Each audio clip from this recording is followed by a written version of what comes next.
Welcome to Sisterhood Sessions.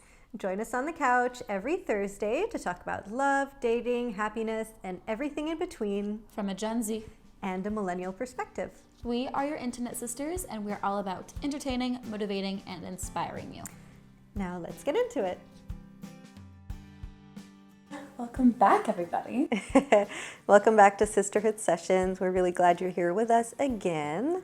Today we want to kind of start getting into the self-care realm. Mm-hmm.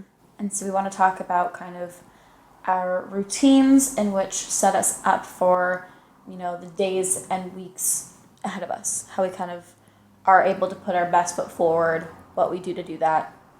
Essentially, what we do behind the scenes to show up as our best selves in the world. Mm-hmm. So I guess a good place to start is to mention that, like we've talked about it before, we both work in hospitality and our jobs are really stressful. It's literally to show up as your best self and to be, presentable, be a people person, have all this energy all day. You have and to that can be draining. It can be. You have to be so bright, so smiley, so organized, so regimented, and you have to radiate this positive energy with all of these people you're meeting on a daily basis. And not only that, but you also have to be a great team player with your coworkers. So it's especially important for us to take care of ourselves behind the scenes to make sure that we can show up for the people around us. And also, these are things that just kind of make us feel human. Mm-hmm. I like to say, we're not working machines or anything. It's us. It's a way for us to get in touch with ourselves. Yeah, totally. Reconnect with ourselves. Mm-hmm. Absolutely. It's so important.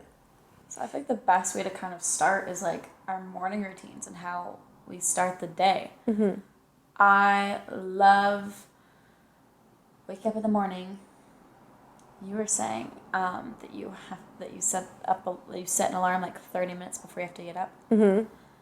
I normally have to start setting alarms at least an hour before I need to wake up, and it'll be hit or miss if I wake up at the very last one or the first one. It's a frustrating time. But when I eventually do wake up, I love washing my face, doing my skincare regimen. I then go make myself a cup of coffee. I have an espresso. She's my baby. And I make myself a vanilla latte every single morning. Hot or ice, depends on the weather. But a vanilla latte nonetheless. And then I will sit down on my bed and do my makeup there because that's what my dog likes because she can sit on my lap. I'll have my laptop in front of me where I watch either a podcast or a show or a movie, whatever. I'll be doing my makeup, while watching whatever, and then while drinking my coffee. And so at me time, I like to take my time with it, and I feel good. I feel like I'm ready for the day. Coffee is also my happy bean juice. I'm a much better person with it in my system. And that's how I feel kind of ready to tackle anything. Mm-hmm. Yeah. I've noticed that after a good night's sleep, which I think is also huge key, I try to get 8 hours as a minimum, but I'm happiest if I get 9, I think. Mm-hmm. Anything more than that, and I'm just sluggish, but... Kind of side note is I remember reading something about women actually requiring more sleep because we're on a different cycle and different rhythm than the circadian rhythm that follows men and their hormones, or different. No, circadian rhythms sleep. But what you're trying to say, it is true.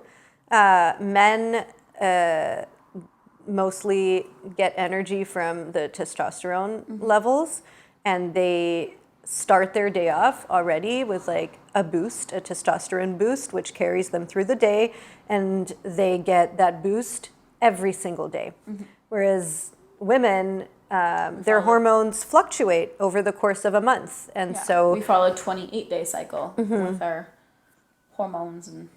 Yeah, exactly. So it is actually really important for women to get more sleep than men need. So We also don't live in a world where that's exactly possible. So but it feels great. It does, yeah. You I can mean, get it. look, like, do the best that you can do. I know that I had to get past this like fear of judgment for sleeping in. But at the end of the day, I function better when I get 9 hours of sleep. And that's what I'm going to give myself, just out of respect for myself. So after my 9 hour sleep, I do a couple things. Like you mentioned, I wake up, I set an alarm for 30 minutes before I need to be out of bed. And I like to take my waking up process slow. And I might scroll through my phone. I might check messages. My family's overseas, different time zones. So I get, I catch up on messages that they've sent me throughout the night. And always lots of Facebook reels from my mom. Thanks, Mom. So I'll do that. And then once I'm ready to like get up, stretch my legs, I do the same thing as you. I get myself a coffee. And I have a morning playlist on my Spotify. And these are songs that are happy, they're energizing, they're fun, and they immediately like put me in like a positive mindset, which is the best way to start the day, right? And the impact music has on like your mood is crazy. It's huge. I don't listen to music always while I'm getting ready. Sometimes, very rarely. But on my commute to wherever I'm going, I like to like listen to like bad bleep music where it's like Nicki Minaj. I'm like, I'm that girl, I'm Fair. like, yeah, I can conquer the world when I get to my destination after listening to all that. Anyway, let us know if you want us to make a Sarah and Sophie Spotify playlist. I'll do my morning routine playlist, and you can do your bad bee playlist. Which is also my morning routine playlist. Fair. So fair. Different vibes. But yeah, very different vibes. But yeah, I'll put my music on, and then if I have the time, I will do a little yoga routine, which I love to do. Nothing extensive, 10 to 15 minutes. I do it in my pajamas. I have my yoga mat on my bedroom floor, unrolled at all times, so I can just literally roll out of bed and do some yoga. No excuses. No excuses. Set yourself up for success, right? Don't put your yoga mat away. Messy houses for the win. Though it's cute, it fits my aesthetic. And your dog loves it. And so my dog it does. Doubles as like a quadrillionth dog bed. Yeah, she has a lot of dog beds. A lot of dog beds. But anyway, that's the way I like to start my day, and it really puts me in like a positive mood, and it gets me ready to tackle whatever's coming my way. Yeah. One thing also that I was kind of thinking about is something I know we both do like in the week to kind of set ourselves up for that week is what has been coined as like an everything shower / like routine. It's like once a week you and I will separately. Thanks for clarifying. It was needed. But we'll each do like a shower. It sounded like we do it together. Seriously. But we'll have showers where separate showers. That is like too much clarification. We'll have showers where like we exfoliate and shave like every inch of our body, wash our hair. Okay. You know what I mean. And then like afterwards we will tan, let that sit in for hours, do something for the few hours that takes, like watching a movie or doing work, and then we'll wash that all off, moisturize our bodies, and we'll like dive into like clean sheets at the end of the night and just be like, yeah, I love those days. Refreshed. Those days for me are the day before my hospitality work week starts. Or a major event. Or that. Yeah, gotta plan it around. I don't know how many major events I have going on in my life, but But like you can't just have like, for example, Tuesdays are my, really no, because for me it's literally the same day every week. Okay, well not for me. I have to like plan my week ahead. Like, do I have plans one day that I need to look great for? Like, am I going to the beach on this day with a friend? I gotta look tan. I can't have it all be splotchy. That's fair. Or like work. What's that looking like? You gotta take things into consideration. But I have a scheduled reset day, and that day for me is Wednesday. And Wednesday, I will do all of my laundry. I'll sweep the entire house. I will, just do my everything shower. Baby oil. Okay. What? So there's like, if you put baby oil on your skin after a shower, it like absorbs and you get the softest skin ever. Also, another tip, when you're shaving your legs, use conditioner. Oh yeah, I've heard that. I love that. Makes you so soft. What I also love is there's like this razor, I think it's by the brand Intuition, where there's a soap bar around it. Ooh. So I use that for my legs. Really? It makes it so much easier because I don't have to worry about like lathering them with anything. I just go over it. Okay. I also have such fine like leg hair where it's like easy. Yeah. So, love that. Yeah, so Baby it's oil. like you said, it's an everything shower day. It's an everything reset day for me. I tidy everything. I make sure like my room looks super aesthetically pleasing. If I'm in a crazy mood, I might like reorganize my entire closet, like refold all the clothes. It's essentially like it really helps with my mental health. Mm-hmm. It's actually become a day that I look forward to every single week because I know I can then go into my work week feeling like everything's been done, like all my life admin has been done. And organized and like you feel refreshed. It's been your me day. Totally. When you like organize and declutter your space, you're also kind of doing it to your mind, right? All of those things that you're procrastinating, all of those things that you're worried about that are coming up, if you get them out of the way on your reset day, oh my God, it just makes everything lighter. And if you hold yourself accountable, that's my day to get all of my stuff done. I've talked about lists before, make your list. And my stepdad actually does this every day. And my mom always tells me about it. And I think it's such a genius idea. It's like he makes a list and then he stars, which is the thing he wants to do the least. Like the thing that is making, that will make your stomach turn or you'll like, oh, I really don't want to do that. Do that one first. Like so it's out of the way and then everything after that is easier. Mm-hmm. I like that. Mm-hmm. Yeah. You're a list gal. I'm such a list girl. I love a list. I am not a list girl. But then if we kind of almost take a step back from that, there's monthly things you can incorporate. Totally. Getting your nails done. This might have to be a bi-weekly thing. We'll see. Things. My clothes. Oh my God.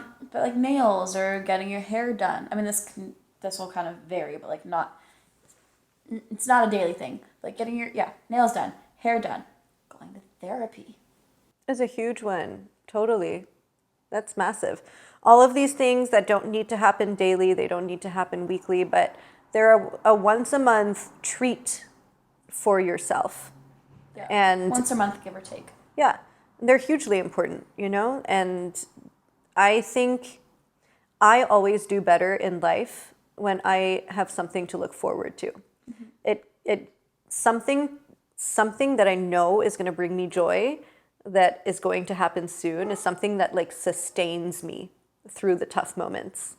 And they can be different types of rewards. Maybe I'll buy myself a nice bottle of wine, and that's something I look forward to. Maybe I'll go get a pedicure, and that's something I'll look forward to. Maybe it's catching up with a friend that I haven't seen in a really long time. Maybe it's a day entirely to myself where I have zero responsibility. It's all about me. I'll go and buy myself snacks and just watch a movie and like put my phone on Do Not Disturb. Best days ever, right? But scheduling that, you don't have to schedule. I'm such a scheduler. But making time. Be a little bit spontaneous. You can be spontaneous too. Fine. Whatever floats your boat. But making sure you have that once a month thing that you're looking forward to is huge. Yeah. Mm-hmm. Oh, but I love therapy. Once again, I've said this before. I'll say it again. I advocate for it so much. And if it hasn't worked for you, find somebody else It seems like easier said than done, but I know so many people that have had like bad experiences with therapy until they found the right therapist. And they're like, whoa, this is life changing. I love it. I was lucky where I did so much research where I went in and like loved my therapist lady because she just hit every single box I needed. But it's been great. That's awesome. That's really, really great. And I think that's going to be so helpful for people to hear. There's so much less stigma surrounding therapy than there was. And I love how much your generation is so open about talking about it. Because, yeah, I mean, even growing up for me, it was still something that was somewhat taboo to talk about. You know, it's something you do in private. It doesn't need to be announced or whatever. But I love how Gen Z is really taking ownership of it and proud of it. Even just like sharing what you've been through on social media is huge now, but it's great for people to hear. You know, if you have something to share and you're okay with putting it out there, people can really relate to it. Like, I love seeing videos of stuff other people have been through, and I'm like, someone I can relate to. Like, yes, I've been through that too. They understand my struggle. Like, it's not just me. It can make you feel great. Totally. So the fact that, yeah, going to therapy is becoming way more normalized. Even just talking about it with the world, with your friends, like whatever's going on in your life, being able to talk about it. Yeah. Huge. So beneficial. I think it absolutely is. And I'm actually really grateful for your generation for really like normalizing that. I think it's such a great thing to do. Yeah. It really, really is. Yeah, we're destigmatizing mental health. Yes. That's awesome. Yeah. That's really, really awesome. Good job, Gen Z. Pat on our back. Yeah. There are other things that I do. They're maybe not like daily things, but things there. Everybody has down days, right? Everybody has really difficult days. There are some days when I wake up and I just have zero motivation. I really don't want to talk to anyone. I don't want to do anything. I feel heavy. I feel just icky. And when I have those days, I listen to my body and I think to myself, okay, well, I'm allowed, first of all, to have days where I'm not going to be my best self. I'm going to respect that, you know, I need that time. And so I'm just going to do simple things that don't require a lot of effort that I know are going to serve me best. And one of those things is just going outside for a walk. That's like, I might really not want to, but it's something that provides me with comfort and kind of helps reset me as well. I think I really struggle with those sorts of feelings when Vancouver goes through its like fall and winter, when there's like zero sunlight and it's rainy and it's dark. Well, because you're from, you know, hot climates. So to come here, it's also just completely, it's a shock to your body. It's a shock to your system. It totally is. It absolutely is. So yeah, I'm really lucky in that I have my wonderful, wonderful dog, and she needs a walk every day. And so even on those days where I don't feel like doing anything and she looks at me with her eyes like this, like, can we go for a walk? I'm like, yes, we can. And inevitably, I come back feeling better from having spent time outside. I want to like break up what you just said into like so many different things. So like, one, going outside is physical activity. Great for your mental health, your physical health, whether that's going for a few minute walk every single day or walking as part of your commute to your job or the grocery store, or even going to the gym or going to like a Pilates class. Getting exercise in some shape or form, great. Moving your body. Moving your body. Getting outside and getting fresh air, getting vitamin D, also so beneficial. Some days, especially when I'm sick, I love just going for a walk and just almost getting out of my like funky air that I'm in when I'm sick and just like getting outside. It's like a walk around the block. Yeah. It'll just make me feel better. Fresh air, just chef's kiss. And then, what else did I want to like mention? that it's not linear. You're going to have down days. And you can do all these things to, be positive overall, but you're always going to have days where you don't feel 100%. Yeah. And that's fine. And listening to your body is the biggest thing you can do. If you don't and you try and force yourself to do things you're physically incapable of, it's just going to make matters worse. Physically or mentally incapable of, Yeah. I will add, Yeah. So just listen to your body and then understand that, things are never going to be linear. If you're having a bad day, give yourself that bad day. But don't make that a permanent thing. Be like, okay, today is my day. I'm just going to lay on my couch, not do anything. I deserve it. I don't feel great. I'll eat whatever food I want. I don't care. But tomorrow's a new day. What can you do to kind of put yourself back into your positive or better energy? That's incorporating something small just that day and every day from then on to get back to your normal. But just that it's okay to not be okay. Totally.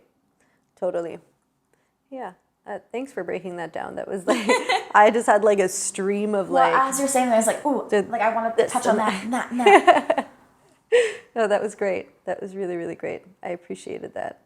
Yeah. But as you mentioned, it's totally fine to have those days. But it's also, if you're able to, without, outside assistance, if you're able to get yourself out of a funk, then those little things that you do every day to care for yourself are huge, right? I think another one that I want to touch on is eating well. I think that's a really important thing that a lot of people don't consider.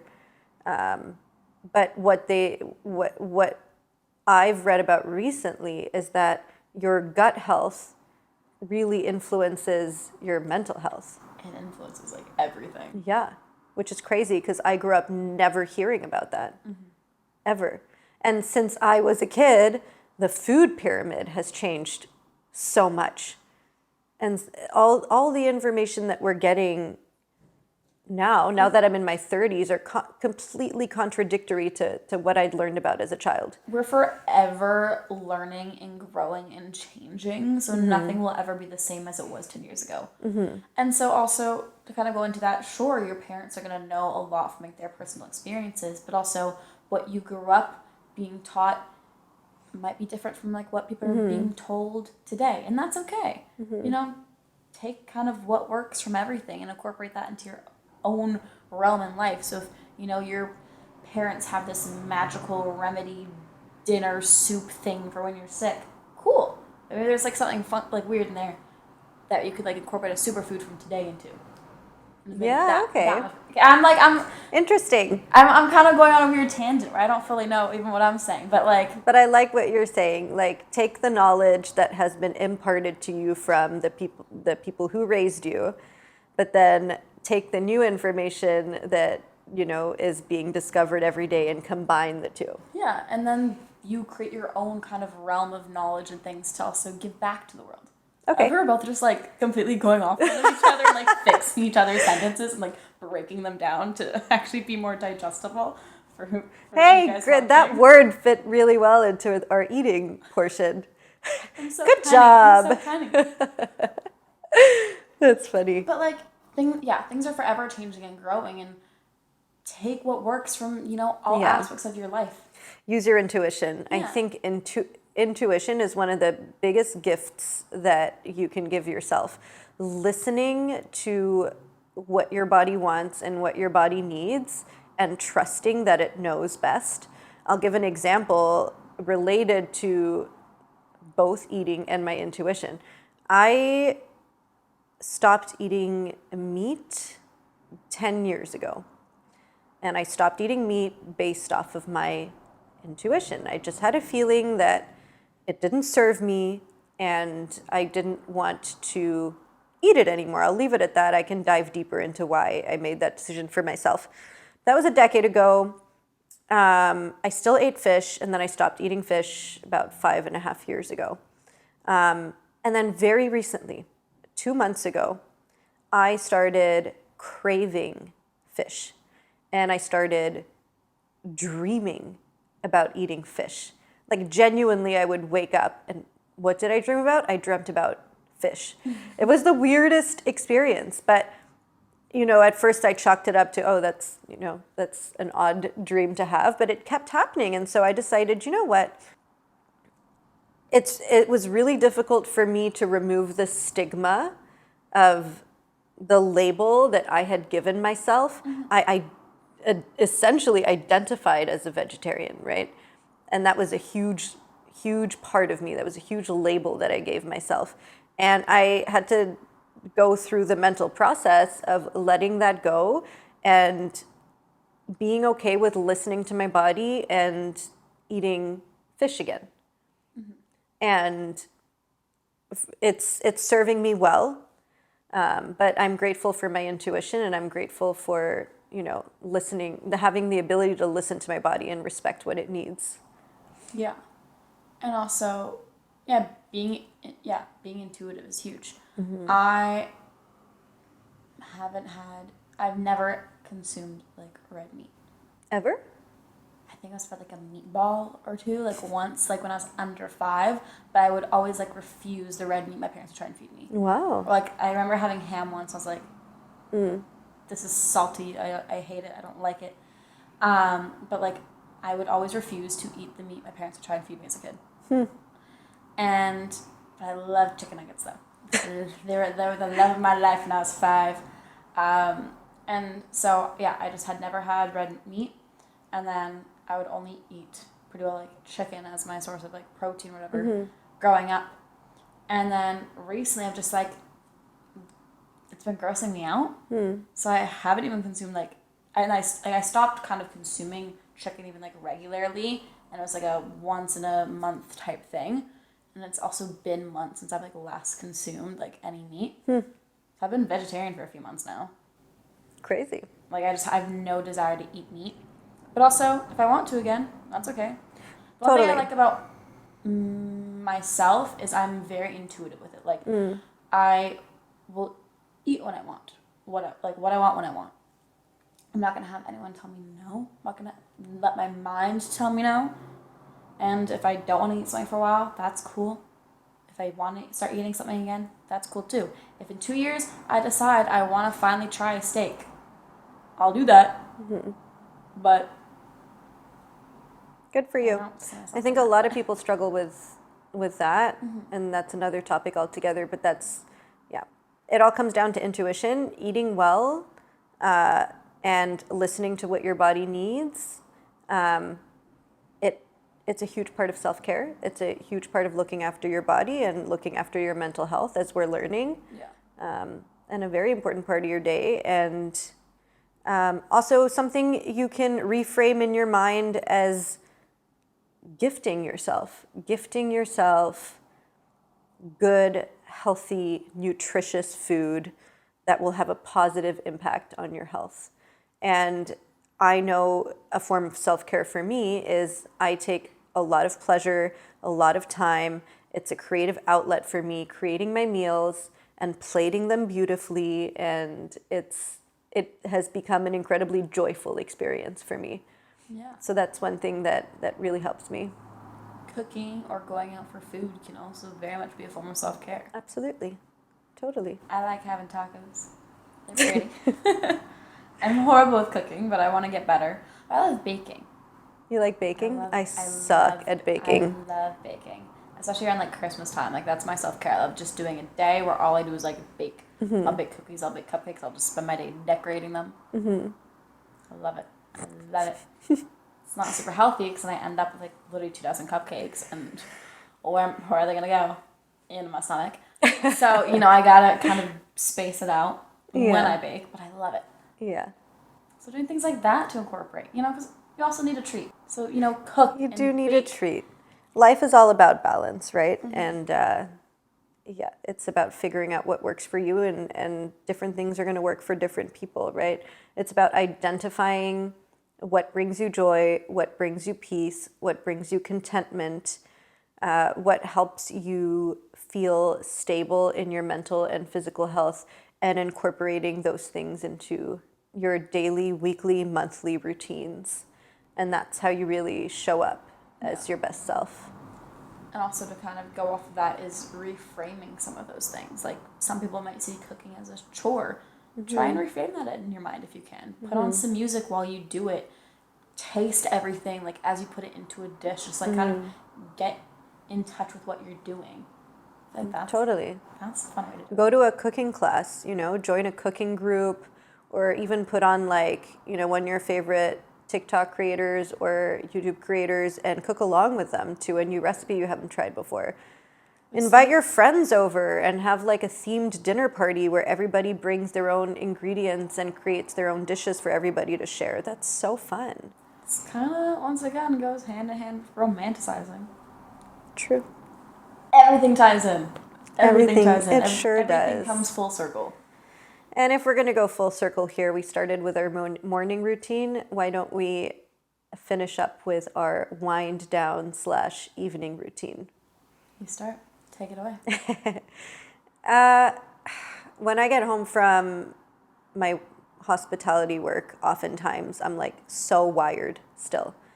You know, the adrenaline is still pumping. The music was loud. It was busy. I probably had coffee after 5 or 6 p.m. I'm like, whoa. Okay, so how do I like bring myself down to a place where like I can go to sleep so I can get my 9 hours? And I'd like to take a warm shower. That really helps me. Like, it doesn't have to be long, 30 seconds, a minute. Just scrub off that stress and whatever. My evening skincare routine is really important to me.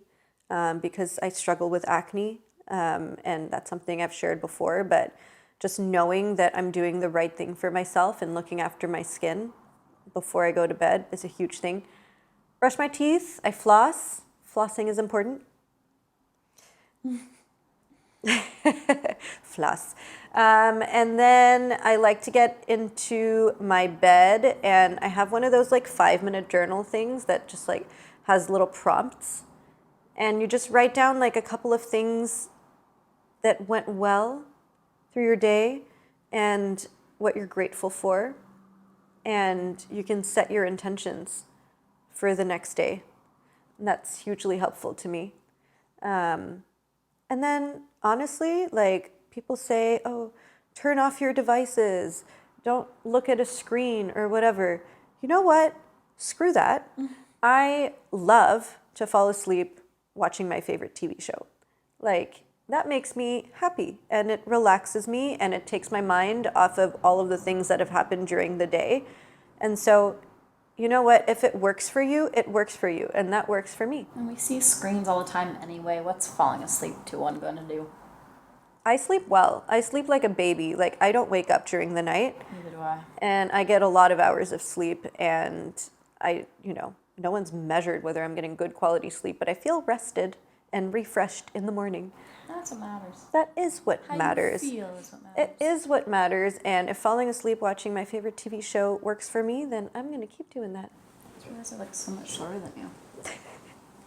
Posture. Stop, I'm so bad with it. What about you? My nighttime routine. I don't always get to tackle what I like love to do. Like sometimes I'm just like, day's been too much. I just kind of fall asleep. So the really condensed version that I have to do, otherwise I will feel like crap the next morning, is, take off my makeup, go to sleep with at least my skincare done. Mm-hmm. My ideal nighttime routine, which I try and incorporate as much as possible, is I like to light candles in my room. Then I go take off my makeup, and I will put a serum in my scalp and then put hair oil on the ends of my hair, and then I'll braid it. So I wake up feeling Cinderella a little bit. So my skincare is done. I feel like I've done some hair care. I go to my room. It smells like vanilla from my candles. I get all tucked in. I've also moisturized my body so I have nice soft skin. Go into bed, and sometimes I like to journal too. Although I don't have like a 5-minute journal. I just like to write some nighttime affirmations. So I'm like, this is how I feel. Like, this is where I'm going to be in 5 years from now. These are my goals. I like to jot those down, and then, I just finish off on my phone. I sometimes love watching ASMR live streams on TikTok. Which ones do you like? The marbles? The marble soup? No. Really? I love the marble soup. I love like the hairbrushes on the mic. Ew, I hate those. No, I love like whatever almost kind of gives the sound of a head scratch. Ugh. If that makes sense. Like Nope. I just want to feel like my head's being scratched. Can't as I went to do sleep. it. There's a lovely monk who has a little pond of fish. Have you seen him? Mm-hmm. And he has this beautiful instrument that they're like singing bowls. And he creates these sound frequencies with a little koi fish in his pond around him. Oh, no, I might have seen that. Yeah, I like him. Cute. Yeah, I love a good TikTok live to fall asleep. Or I'm also really easy. Like, I don't have to fall asleep to any sounds or any music. Yeah. As soon as I feel tired, I'll just turn off my phone, put it under my pillow, and I'll just, like, let myself fall asleep. Mm-hmm. That's pretty well it for me. Sometimes I go to sleep with a little cup of tea. Nice. But it's been too hot to do that recently. So. Yeah, it's too hot right now. In the winter, I love going to sleep with a cup of tea. Yeah, I'll that's do true. that while I'm, like, scrolling through my phone or, like, Totally. I want to get back into reading. So But here's the thing. to read while drinking tea with my skincare and hair care all done and then just fall asleep when I'm tired. Yeah, I love that. It's like we talked about like fluidity in routines, and you just mentioned tea in the winter, but not in the summer, like adapting your routine to the weather or to different things that are going on in your life, right? It doesn't have to be so rigid. And this is coming from the list and schedule girl, okay? It's not about rigidity and doing things because you have to do them. It's what makes you feel good and comfortable and calm and refreshes you, and with the end goal of being your best self. Feeling your best. Yeah. Yeah, once again, like, it's not linear. If it changes throughout the year, if 1 month is different from the next, that's fine. Mm-hmm. You don't have to feel great every day either. That's also fine. But just, incorporating this as much as possible so the bigger picture is you feel great. Because you're not going to remember the days you didn't feel good in, like, 5 years from now. Mm. But you'll remember that you felt good overall through this time period. That's very true. You You're can like, look back. I had a good year last year. Mm-hmm. You're not going to dwell on, like, the one day a month where you didn't feel great. Yeah. You're like, I had a good year. Because you felt great the majority of the time. Because you implemented all these little things. Mm-hmm. I love that. Yeah. That's nice. Like today was kind of a lot. We shared a little bit more about ourselves. We did. Little routines.